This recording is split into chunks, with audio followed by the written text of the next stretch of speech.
귀촉도 울음 뒤에란 말이 나왔어요. 그래도 우리가 문학을 좀 공부했다라고 하면 귀촉도 울음이란 말을 통해서 우리는 뭐를 떠올려야 된다?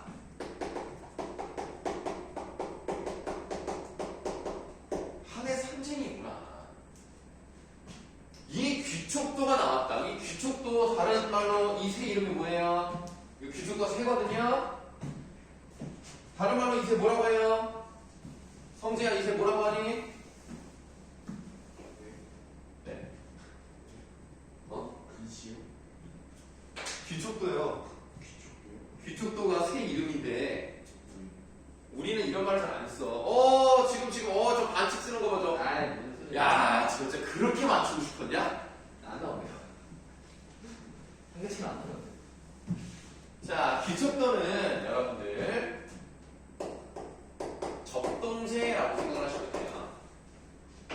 이거에 대한 설명은 예전에 여러분들 여기 두 학생은 선생님이랑 예전에 그 텐텐을 들었으니까 그때 설명을 드렸었는데 이 접동세라는 것을 잘 보시면 여기 지읒이 있어요. 그래서 자규 라면서도 같은 세고요. 여기 디귿이 있죠? 두견 이거 다 같은 세입니다. 그리고 이제 귀촉도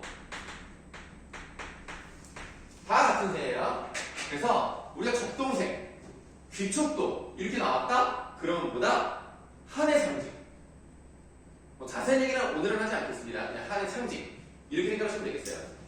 한의 상징이니까 뭔가 슬픈, 애달픈 그런 정서랑 연결되어 있지 않겠습니까? 그래서 정서가 직접적으로 나와 있지는 않습니다만 귀촉도 울음이란 말이 나왔기 때문에 정서의 간접 제시 정도 한번 필기를 해놓도록 하겠습니다. 꽃이 지는 거에 대해서 조금은 울적한 그런 느낌을 가지고 있다. 이렇게 생각하시면 되겠고요. 귀촉도 울음 뒤에 먼 산이 다가서다 이렇게 있네요. 즉 아까 날이 밝고 있다라는 얘기를 했으니까 먼 산이 다가온다는 건 뭐예요? 어두워서 보이지 않았던 산이 이제 가까이 보인다. 왜? 날이 밝았으니까. 촛불을 꺼야 하리 꽃이 지는데 꽃 지는 그림자 뜰에 어리여 하얀 미닫이가 우연불거라. 우연이라는 말은 은은히 정도로 해석을 합니다. 옛날에는 그 미닫이문이었잖아요. 여닫이문, 우리가 일반적으로 저런 문들 여닫이문이라고 하고 이렇게 왼쪽 오른쪽으로 미는 그런 문을 미닫이문이라고 하는데 옛날에는 다 전통적으로는 미닫이문이었죠. 그 미닫이문에 하얀색 창호지를 바릅니다.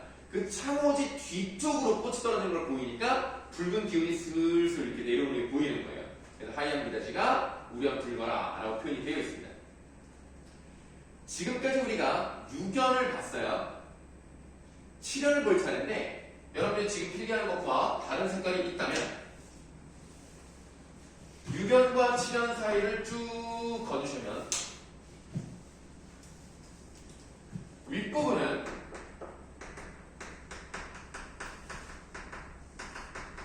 꽃이 지는 모습이 나타나 있습니다.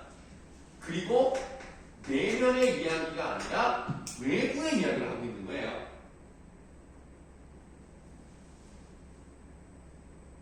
그런데 이 밑에부터는 이제 뭐냐? 좀 이렇게 말하면 좀 거창하긴 한데 그냥 자아 탐구라고 쓰는데 그냥 내면으로 가겠다는 얘기예요.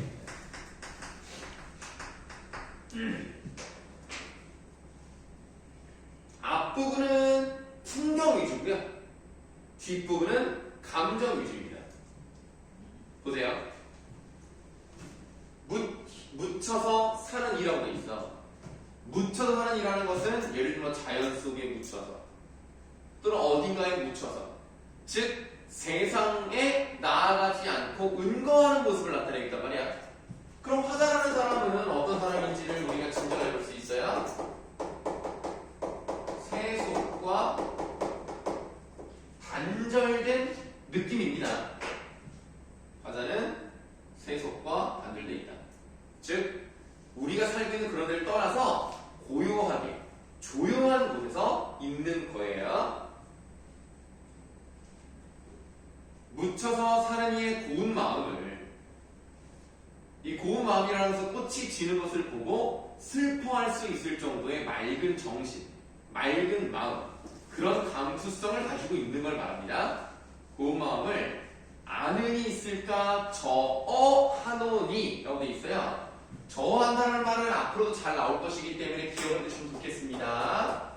두려워 하나니, 요 정도로 해석을 해요. 두려워하나니. 그러니까 지금 이 사람은 내 마음을 다른 사람들에게 보여주기 싫은 거예요. 왜? 내 마음 너무나 곱기 때문에. 예를 들면 속세에 쪄들어 있는 사람들이 봤을 때는 그냥 비웃음밖에 사지 않는 거야. 뭘 그런 거 가지고 울고 있냐? 그런 거에 마음을 쓰고 있냐? 이런 말을 들을 수도 있고 비난을 받을 수도 있고 놀릴 수도 있고, 근데 나는 이런 고운 마음을 혼자 가져가고 싶은데 이런 걸 누구에게 보여주고 싶지가 않은 거예요. 꽃이 지는 아침은 울고 싶어라. 왜? 꽃이 지는 것은 자연의 섭리이기 때문에 그런 자연의 섭리를 보니까 결국 꽃은 질 수밖에 없고, 좀 확장을 시키면 인생은 끝날 수밖에 없는 거예요. 그래서 지금 이 사람은 뭘 느끼느냐? 무상감을 느끼는.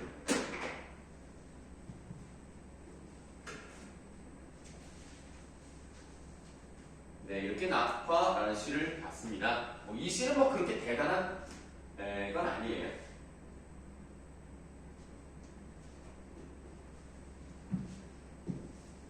자, 낙화라는 시를 봤으니까 이번에는 다음에 플라타너스라는 시를 보도록 하겠습니다. 인성아, 플라타너스가 뭐야? 사람 이름.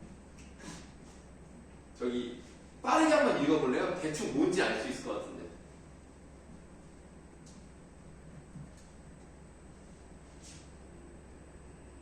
플라타너스가 사람 이름을 약간 그리스 철학가 쪽인가? 강아지요. 강아지요? 서연아, 플라타너스가 뭐야? 아니, 이거 모르는 사람이 많아요. 그러니까 뭐 모를 수는 있어요. 다만 그냥 한번 짐작해 보라는 거예요. 서연아, 뭔 거 같아, 플라타너스? 일단 사람도 아니고 저기 강아지도 아니야. 식물? 식물이죠. 거기 무슨 풀이란 말이 나와요, 풀이. 자연에 나무입니다, 나무. 나무 이름이 플라타너스인데 이 글 쓴 사람이 김현승이에요. 그래, 잠깐만. 야, 고천고에서 그 김현승의 눈물 나오지 않냐? 아, 그게 고천고 아니었나? 그 아들이 죽어가지고 눈물을 막 흘리는데 그게 옥토에 떨어지는 씨앗. 아, 니네가 아닌가? 아니 저는 네. 공부 안 해서. 서영이는 문학 점수 잘 나왔었잖아, 그래도. 이거 배운 적이 없나요, 우리? 아, 그러니까 뭔가 했는 것 같은데. 성재 혹시 들어본 적 없냐? 옥토에 떨어지는 씨앗이 보자. 그래서 아름다운 열매를, 아니 그 꽃이 지고 열매를 맺게 하신 나의 눈물을 웃음을 만드신 후에 눈물을 만들시다 하면서 끝나는데. 아, 들어본 것 같지 않아요? 아, 감명을 하네. 뭐 어쨌든 그 시를 쓴 사람이에요. 근데 이 사람의 시를 더럽게 어렵겠어. 근데 나는 현승형을 좋아하지 않아요. 그나마 이 플라토너스는 쉽습니다. 사실 왜 썼는지 모르겠어요. 자, 이 나무에 대한 얘기인데요. 꿈을 아느냐? 내게 물으면, 자, 내에다가 괄호입니다. 그럼 너가 누구예요? 플라토너스네? 의인화 되어 있네.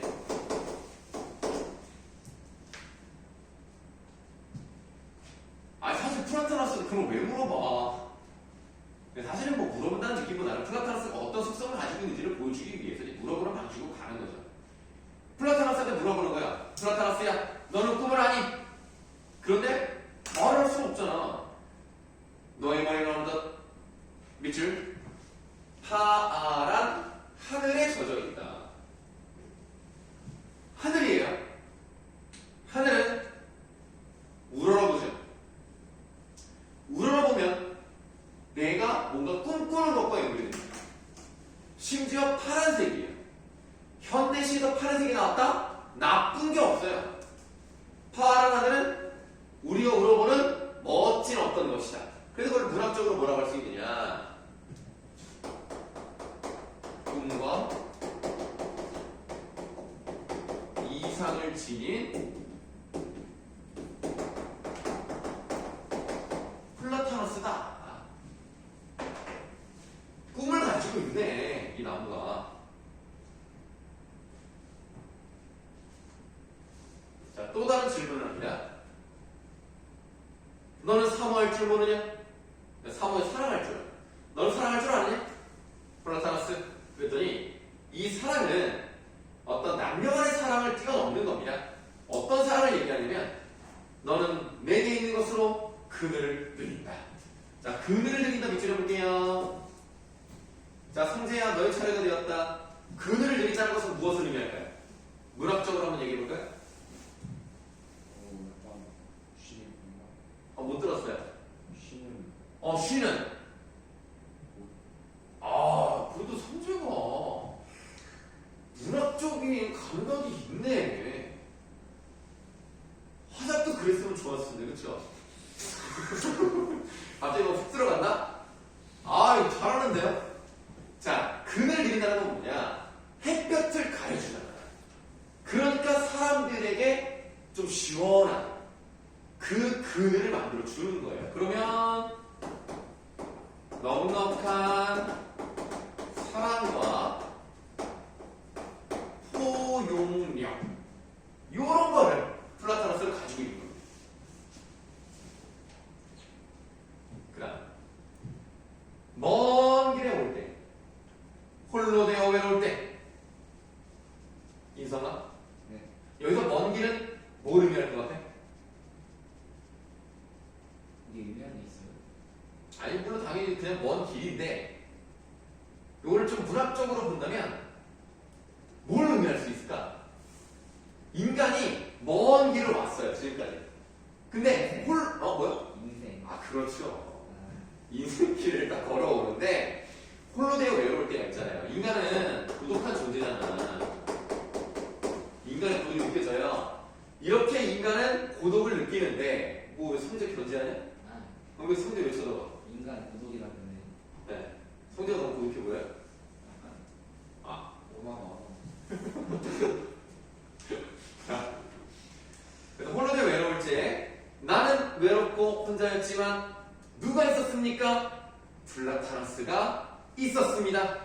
너는 그 길을 나와 같이 걸었다. 그럼 뭐야? 함께 걸었으니까 플라타너스는 내 인생의 동반자야.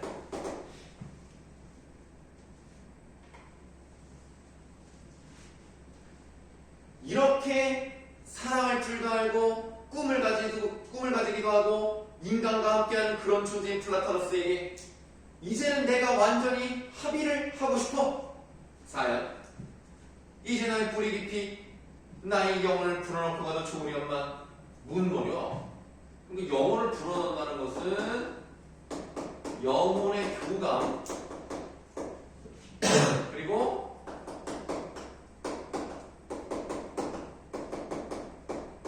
완전한 합의 이런 걸 얘기하는 건데, 그러니까 필기를 하는데 솔직히 이걸 왜 썼는지 잘 모르겠어요. 뭐 이렇게 말을 어렵게 해. 자, 나의 영혼을 불어넣고 가도 좋으련만 플라타너스. 나는 너와 함께 신이 아니다. 나무도 신일 수 없어요. 나도 신이지 않아요. 그러자 신이 아니기 때문에 영혼을 완전히 불어넣거나 완전한 합의를 할 수는 없는 거예요. 그러니까 인간이라는 것은 어때요? 유한성을 가지고 있죠.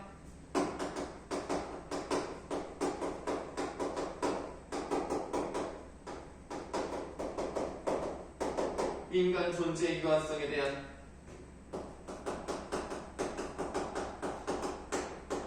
안타까움이 느껴진다.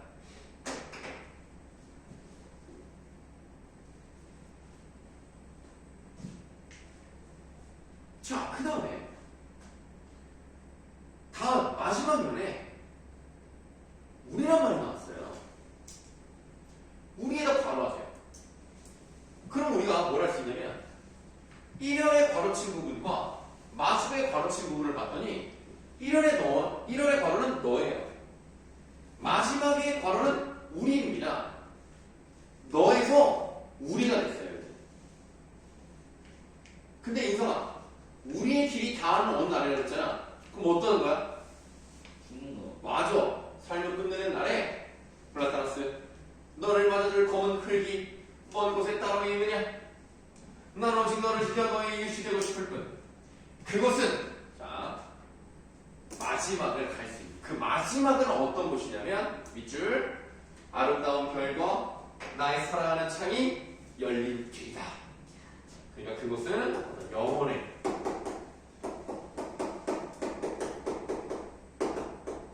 안식처죠. 플라타스 되게 좋아하나 봐.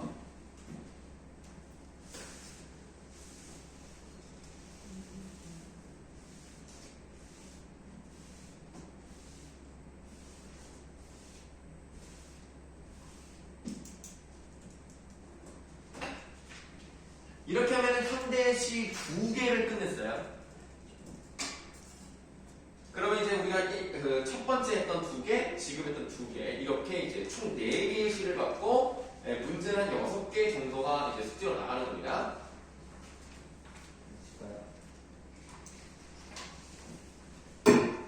왜요? 수고로운 길을 마무리하고 싶어요?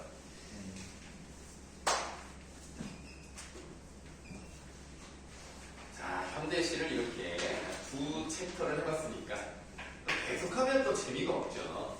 하긴 뭘 해도 다 재미가 없겠지만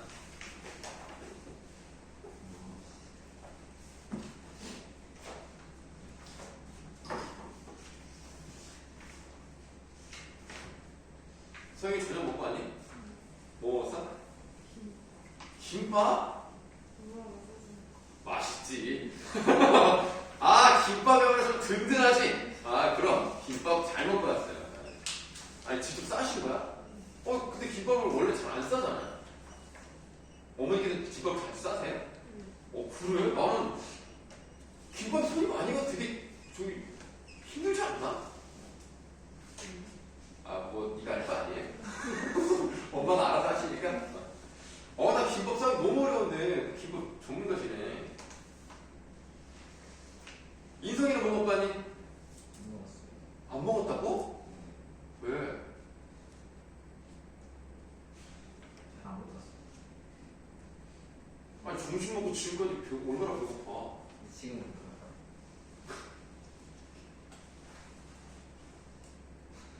선생님 사랑을 먹어요. 선생님 오늘 이제 너희들은 이미 시험이 끝났지만 내일 시험이 끝나는 학교가 있었어요. 그래서 저쪽 학원에 있다가 끝나자마자 바로 왔거든요. 나도 저녁을 사실 못 먹었어요. 점심을 이제 부대찌개 먹었거든요. 왜? 저는 마음으로 너 뭐 먹었는데? 오늘 급식이요. 어. 몰라요. 무슨 밥 나왔는데 어디 나왔어? 밥 나오고 어묵에 양념무침 나왔는데 응. 그냥 안 먹었고 왜 먹어보지? 생선가스 나왔는데 맛있네. 그거 지금 왜 만드는지 모르겠어요. 왜 인생에, 그러니까 왜 이러한 음식이 존재하는지에 대한 의문 제기예요? 생선가스 그거 약간 그 뭐라 그러지? 하얀색 그 소스 뭐라 그래? 타르타르? 아까 안 줬어요. 그럼 뭐야? 케첩에다 먹어? 아니 그 생선가스는 타르타르인데 안 하얀색? 너무 탔어요. 오이씨, 야, 네가 못 받은 거 아니야? 너 미워해가지고 너 안 준 거 아니야? 아무것도 안 줬어요. 그래서 급식은 맛이 있었어? 원래 고추가 밥이 맛이 없어요? 그건 아닌데 오늘 좀 그랬어? 저번 주에 맛있는 거 다 나왔고 몰빵이었구만. 네. 혹시 뭐 금요일이면 어마어마하게 막 좋은 거 나오는 거 아니야? 막 크리스마스 특집 막 이러면서 막 랍스타가 막 나오고 막. 그럴 리가 없지. 토마호크 막 그러고. 그럴 리 나올 리가 없지. 성진은 점심 뭐 먹었나? 오리 나왔어요. 오리요? 사고 좋은 거 나왔네. 그래서 혹시 머스타드에다 먹었어요? 아니요.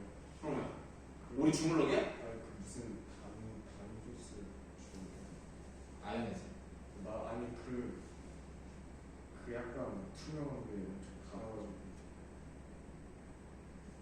그렇게 엄청 단 투명한데 달아? 꿀! 아니 꿀이 아니라 그 약간 그 갈색인데 투명해가지고 꿀! 갈색인데 투명 꿀 아니야? 엄청 단데 짜서. 단데 짜! 그 맥주한테 주는 그거. 아니 이게 아니 됐어. 아이, 됐어. 내가 나중에 홈페이지 들어가 볼 거야. 아니 뭐 이렇게 뭔지를 모르겠네. 갈색 맥주는. 갈색이 투명한 꿀밖에서 있네. 엄청 달고 짜고 알고 짜. 아니 약간 오리면 못 먹는 그런 그래서 어쨌든 맛이 있었어요, 없었어요? 저희는 언제나 먹었어요. 아, 그 정도야? 와, 야, 세워보가 주겠냐? 좋은 학교는 제일 좋은 학교는 일단 가까운 학교. 그 다음에 밥이 맛있는 학교.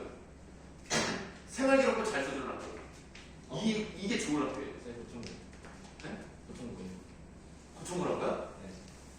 딱 보충고. 근데 본인이 잘해야 돼요, 일단. 그렇죠. 그래야 생활기록부도 잘 써줘요. 본인이 못하면 생활기록부를 줄이 써줄 수가 없어요. 그 세부특기 이런 것도 신경 쓰셔야 돼요. 아이고, 이제 우리 고3이요. 어떡해. 자, 그럼 여러분이 현대시는도 넘어가시고요. 뒤로 넘기시다 보면은 현대소설 8번이라고 되어 있는 부분이 있습니다. 현대소설 8번 도요새에 관한 명상이라는 소설을 보도록 하겠습니다.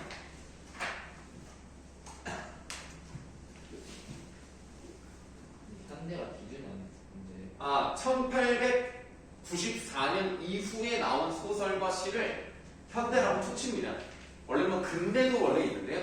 네, 그냥 현대는 근대를 그냥 포함시켜서 현대라고 하고요.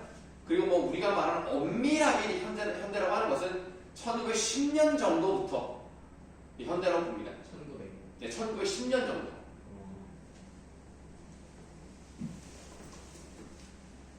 자, 그러면 현대소설 8번을 보도록 하는데요. 하지만 여러분들에게 먼저 읽어보고 문제를 풀어보세요라고 하고 싶지만 시험 끝나고 첫 시간이니까 선생님이 그냥 다 하도록 하겠습니다. 이 글을 보시면은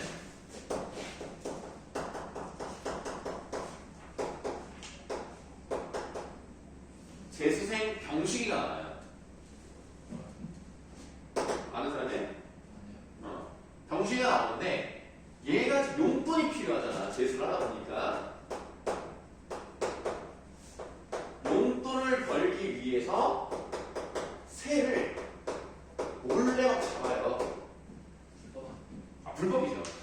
용돈이 필요하니까 그 독극물 같은 거를 그 철새가 오면 거기다 막 뿌려가지고 걔네가 뭘 먹으면 죽는 거야. 몇십만 원씩 막 죽어요. 그래서 이제 혼자 하는 건 아니고 여럿이서 하는데 이제 어디에 이제 돈을 받고 하는 거죠. 근데 이 형이 있어요. 형 이름은 병국입니다. 이 병은 병국이는 대학생이었는데 제적을 당해요. 이 어이자 쓰는 제적이 무슨 뜻입니까?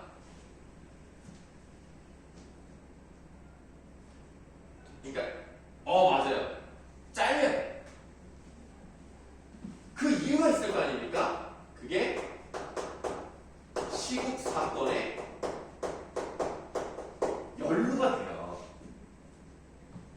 그럼 시국 사건이 뭐야 또? 얘들아, 그 사람들이 시국 선언한다 이럴 때가 있어요. 그거 언제일까요?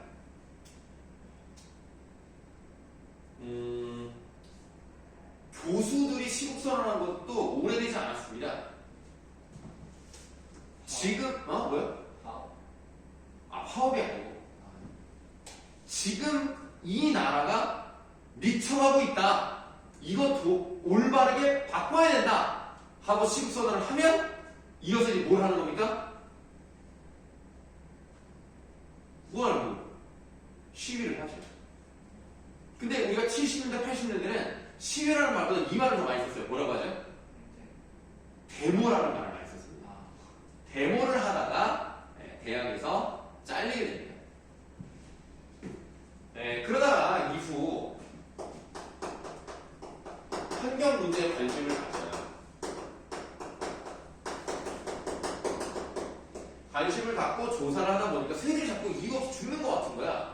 그래서 철새의 죽음의 원인을 밝히려고 합니다. 밝히려고 하는데 그 주요 멤버가 누구였던 거야?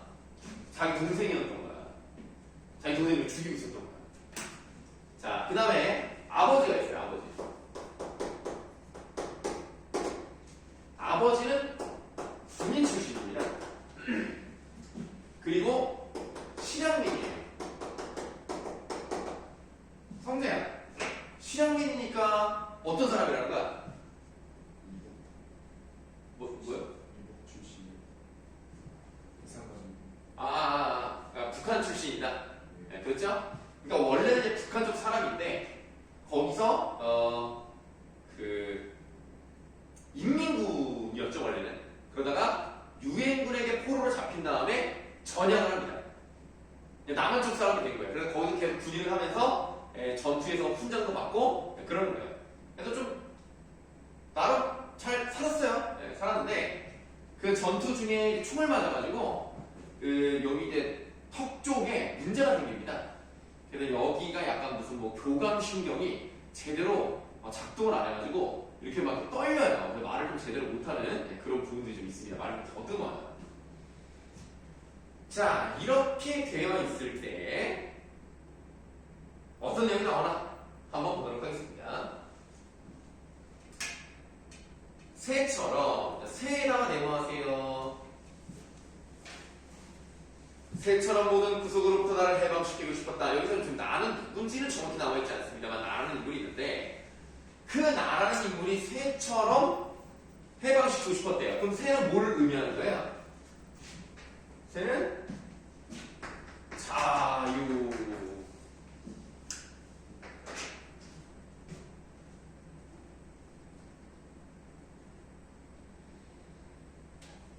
내 고통의 원인을 제공한 이 땅을 떠나 멀리로 완전한 자유인이 되어 떠나고 싶은 마음이 나그네 새를 볼 때마다 간절하게 사무쳤다. 그러니까 무슨 일인지 정확히 나와 있지 않습니다만 현실이 상당히 불만족스러운 거예요.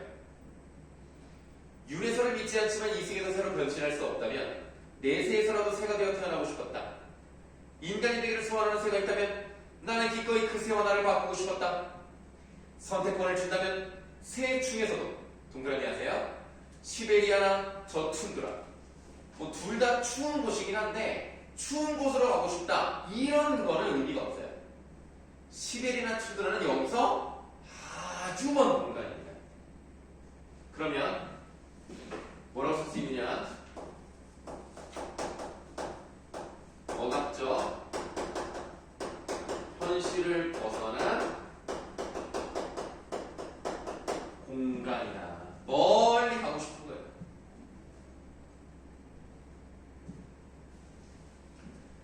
시베리아나 툰드라가 고양이 도요새가 되어 높게 멀리 날고 싶었다.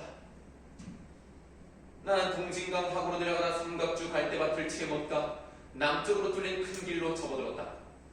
한쪽으로 바다를 낀 그 길로 500m쯤 내려가면 해안 경비군 파견대가 있었고 다시 그만한 거리를 더 내려가면 응포리란 옛 포구가 나섰다.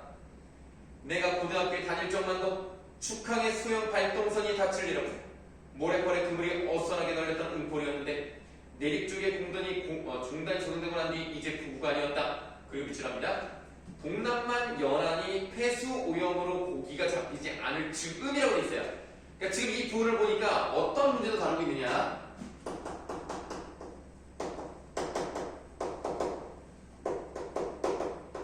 산업화로 인한 환경 오염에 대한 이야기까지 하고 있습니다. 그래서 실제로 이 글을 쓴 김원일이 인터뷰를 한 내용이 있는데 뭐라고 하냐면 자기는 이 글에서 모든 문제를 다 다루고 싶었다는 욕심이 있었다는 거예요. 그래서 너무 욕심을 부려가지고 좀 완성도가 떨어지지 않느냐라는 생각을 할 정도였는데 남북 전쟁 분단에 대한 얘기도 나왔고요. 이산가족에 대한 얘기도 같이 나오겠죠? 그리고 산업화에 대한 얘기도 나오고 그리고 정치적인 문제를 또 건드려요. 그 다음에 이 환경 오염에 대한 얘기도 나오고 뭐 이것저것 우리나라의 문제라고 문제랄까 다 집어넣습니다. 자, 때마침 웅포리까지 포장도로가 닦이자 그곳은 유흥가로 변했다. 불과 3년 전이었다. 처음 어민들은 해변가에 포장 주막을 차리고 즉석 매운탕과 생선회를 팔기 시작했다. 물론 물고기는 부근 어촌에도 받아왔다. 그러자 작업복에 안전모를 쓴 공장 기술자들이 출퇴근용 자전거나 오토바이를 타고 웅포리로 몰려나왔다. 장사가 쏠쏠히 잘 되자 버스 노선까지 생겼다. 돈깨나 만드는 시는 투기꾼들이 웅포리에 여자까지 갖춘 큰 방석집을 벌였다. 이 방석집이라는 것은 싸구려 유흥업소라고 보시면 돼요. 웅포리는 단박소문한 유흥가로 발전했다. 나는 웅포리로 가는 참이었다. 그곳으로 가면 내가 늘 찾는 집이 있었다. 유흥가에서 좀 떨어진 암벽 아래 아바의 집이란 이름부터가 딱 북한 사람이 만들었을 만한 그런 이름이죠. 해묵은 소주집이 있었다. 7순에 가까운 할머니가 손자 하나를 데리고 소주에 매운탕을 파는 들어앉은 주먹이었다. 그 할머니는 함경남도 함흥에서 아까 우리가 봤던 그 함흥시 함주 지역에서 백석이 시를 썼었죠.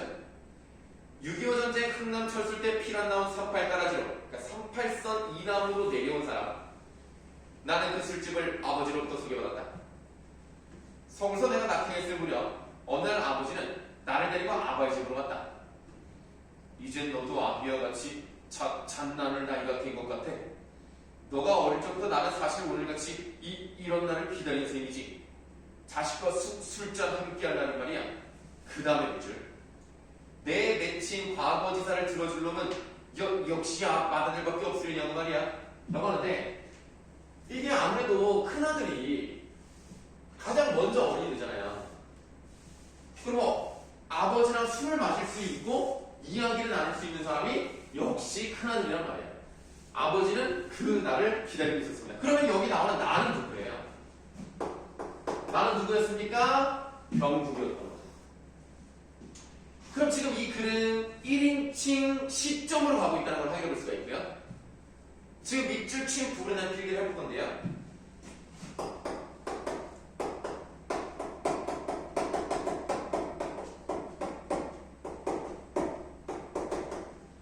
병국이 자신을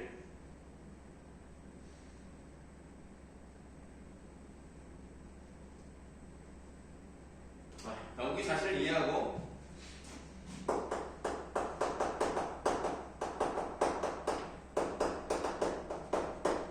공감해 줄 것이라고 생각을 합니다.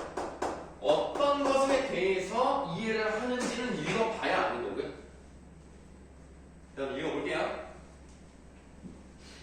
목로에, 자, 목로라는 말은 몰라도 됩니다만 그 널빤지로 만든 길쭉한 나무상을 말해요. 목로에 소주병 놓고 마주 앉아 아버지가 나에게 말했다. 그러나 나는 아버지와 많은 이야기를 나누었다. 아버지가 동해를 볼 때 느끼는 의미며 돌쇠를 왜 사랑하느냐를 처음으로 가슴 깊게 새겨들었다. 내가 유행곡 보러 가되자 나는 곧 전향했어. 아버지가 말했다. 나는 내 뜻에 따라 국군으로 차원 입대한 셈이지. 6개월 뒤 금화전투에서 훈장을 받고 난 육군 소위로 승진되었어. 그때가 이 일사후퇴 끝난 뒤였으니 그로부터 다시 고향 땅을 못 밟고 말았지 않는가. 고향 땅이 수복되면 가족들이고 이남으로 내려오라 꿈을 꿨던 게 모두 수포로 돌아갔어. 내가 변하기 시작한 게 그때부터야. 껍질 깨고 해서 꺽쇠 열게요. 껍질 깨고 세상으로 나오려던 병아리가 다시 달걀 집으로 들어가고 싶어 했으나 이미 원상태 복귀가 불가능한 그런 경우랄까? 받아보시면 새로운 세상으로 나왔는데 이 세상이 마음에 들지 않아서 다시 옛날로 돌아가고 싶다는 얘기야. 그러니까 지금 이 아저씨는, 이 아버지라는 사람은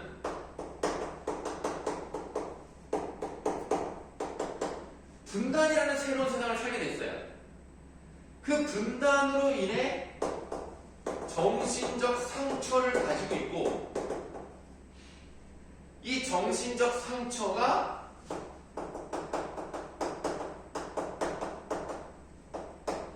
완전히 극복되지 않은 겁니다. 그러니까 자꾸 옛날로 돌아가고 싶은데 그럴 수가 없는 거예요.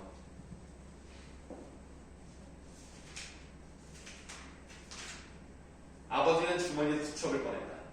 수첩을 뒤지더니 낡은 편지 봉투를 집어냈다. 아버지 손이 떨렸다. 나는 부모님과 두 삼촌, 고모 두 분과 함께 찍은 옛사진을 보여주려만 알았다. 나는 이미 그 낡은 사진을 수십 차례도 더 보았다. 그러나 아버지가 꺼낸 사진은 명함 크기의 그 가족 사진이 아니었다. 색날과 누렇게 바래진, 자, 네모를 쭉 하겠습니다. 우표만한 증명사진이라는 말이 나왔어요. 이 증명사진이 누군지는 이제 좀 읽어볼 건데요. 넌 이제 이해할 거야. 이 사진보다도 나를 미워하지 않을 줄. 아버지는 그 사진을 내게 건네주었다. 모서리는 이미 닳았고 거북등같이 가로세로 주름마저 지은 색바랜 사진엔 처녀 얼굴이 막혀 있었다. 갈래머리를 저고리 어깨 앞에 내린 곱상한 사진 주인이 누구인지 나는 짐작할 수 있었다. 통천에 계시다던 옛 약혼자시군요. 그럼 이미 약혼자의 존재는 알고 있었던 거예요. 다만 그것을 얼굴은 처음 본 거죠. 자, 네모 친 부분이 있었잖아요. 맨 첫 줄에. 쓸게요.